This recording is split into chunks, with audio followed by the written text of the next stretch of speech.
안녕하세요. 카이스트 마미손입니다. 자, 오늘의 내용 시작해 보도록 하겠습니다.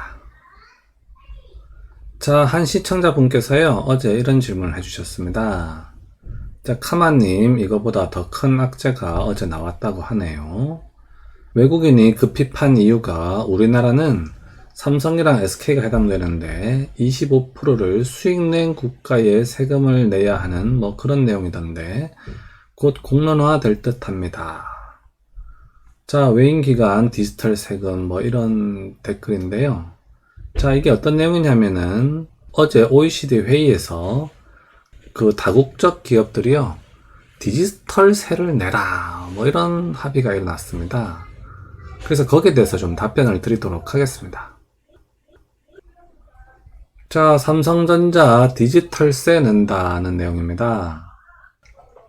자, 삼성전자 2023년부터 외국에 디지털세 수천억 원 낸다라고 합니다. 자, 이 디지털세에 대해서 전 세계 나라들이 합의를 했다고 합니다. 2023년부터 본격적으로 도입된다고 합니다. 자, 이 뉴스 제목만 보시면요, 삼성전자가 이제 수천억 원에 또 비용이 더 들어가는 거 아니냐, 또 그렇게 오해하기 쉬운 뭐 기사 제목이거든요. 그래서 많은 분들이 이 디지털세 때문에 삼성전자의 이익이 줄어드는 게 아닌지 지금 걱정을 많이들 하고 계십니다. 그래서 거기에 대해서 좀 알려드리도록 하겠습니다. 자, 이 디지털세 상세 내용인데요, 이 기사를 보시면 잘 이해가 안 가실 수도 있어요.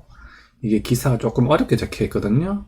그럼 내용 자체가 그렇게 어려운 건 아닌데 기사 내용을 보면 아마 잘 이해가 안 가실 겁니다. 그런데 어쨌든 결론은 간단하니까요, 어쨌든 제가 뒤에 나중에 간단하게 요약을 해드리겠습니다. 자, 어쨌든 내용을 보시면 삼성전자와 SK하이닉스 등 국내 대기업이 2023년부터 디지털세 명목으로 외국에 세금을 더 내게 된다라고 하죠. 자, 여기까지 읽으면 세금을 더 내는 것 같습니다. 자, 그 내용을 보시면요, 초과 이익의 25%에 대한 과세권을 시장 소재국에 배분토록 하는 디지털세 과세 합의안이 통과돼서다 얘기죠. 자, 근데 이게 초과 이익이 무슨 말인지 모르시겠죠? 자, 그래서 좀 더 설명을 드리겠습니다. 이 디지털세는요, 기업의 글로벌 매출을 모두 합산한 뒤에 그 영업이익률 10%에 해당하는 이익을 통상이익으로 이제 정의를 한 거고요. 그 영업이익률 10%를 넘으면 나머지 이익은 초과이익으로 이제 정의를 하는 겁니다. 그래서 그 영업이익률 10%를 초과하는 그 이익에 대해서요, 그 초과하는 이익의 25%를 다른 나라에 세금을 내라, 그 얘기입니다. 자, 그래서 좀 더 내용을 보시면 통상이익 전체와, 통상이익이라고 하는 것은 그 영업이익 10%까지를 얘기하는 겁니다. 그리고 초과이익은 그 10% 넘는 이익 중 일부는 기존과 같이 그 원래 소재지에 내고요. 그 원래 소재지라고 하는 것은 삼성전자 같은 경우 이제 우리나라를 얘기하는 거겠죠. 초과이익이라고 하는 것은 영업이익 10%를 넘는 이익에 나머지는 매출이 발생한 시장, 그러니까 이제 삼성전자가 미국에 수출을 했으면 미국에다가 세금을 내라, 그 얘기입니다. 자, 내용을 좀 더 자세히 보겠습니다. 자, 그래서요, 작년의 예로 한번 여기 계산이 되어 있습니다. 자, 삼성전자는 지난해 236조의 매출을 올렸다고 하죠. 영업이익은 35조, 순이익은 26조입니다.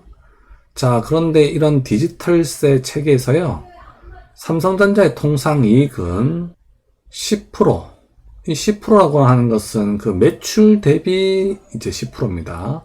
매출이 236조니까요, 10% 하면은 한 23조가 나오죠. 그 23조의 영업이익까지는 통상이익이라고 그냥 보는 겁니다. 그렇게 정의한 거예요. 그럼 초과이익은 뭐냐? 요 23조를 넘는 이익, 요 35조에서 23조를 빼야 되겠죠? 빼면 얼마가 나오나요? 한 12조 정도가 나오죠? 그 12조가요, 초과이익이다. 돈을 너무 많이 벌었다. 그 얘기죠. 자, 여기까지 이렇게 계산할 수 있습니다. 자, 내용이 좀 복잡하고 머리 아프시더라도요, 결론은 간단하니까 걱정하지 마시고 끝까지 한번 들어보시기 바랍니다. 자, 그래서 이 초과이익이 이제 12조로 계산이 됐죠? 자, 그런데요, 그 초과이익 12조 중에서 75%는 9조 정도가 되겠죠? 이거는 이제 기존 방식대로 세금이 부과된다. 그 얘기는 뭐냐면 이제 한국에다 세금을 내라 이겁니다. 그리고요, 그 초과이익 그 12조 중에 나머지 3조는 어떻게 내느냐? 다른 나라에 내라 이런 얘기입니다. 그래서 그 금액을 계산해 보면요, 나머지 2조 5천억 정도의 영업이익에 대해서 거기에 대한 세금은 예를 들면 미국이면 미국, 유럽이면 유럽, 중국이면 중국, 그런 데다가 내라 그 얘기입니다.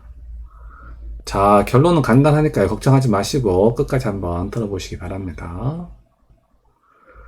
자, 그래서요, 그 세금을 결론적으로 계산을 해보면은 삼성전자가 우리나라에 내는 세금은 기존에 한 8.1조를 냈는데 디지털세라고 하는 이런 제도를 도입하면요, 우리나라에 내는 세금은 줄어듭니다.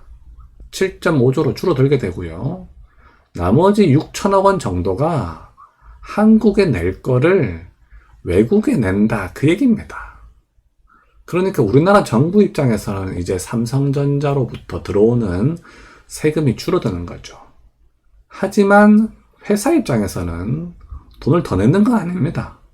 한국에 낼 걸 외국에 내라 그 얘기거든요. 그래서요, 기존에 내던 세금의 배분 방식만 바뀌는 것이기 때문에 기업에 부담이 추가되는 것은 아니다 라고 설명이 됩니다. 자, 그래서 결론을 말씀드리면요, 삼성전자 이익에 아무 영향이 없습니다. 예전에는 이제 100% 한국에 세금을 냈다면요, 이제는 그 일부분을 다른 나라에다가 세금을 내라 그뿐입니다. 그러니까요, 전혀 걱정하지 않으셔도 되겠습니다.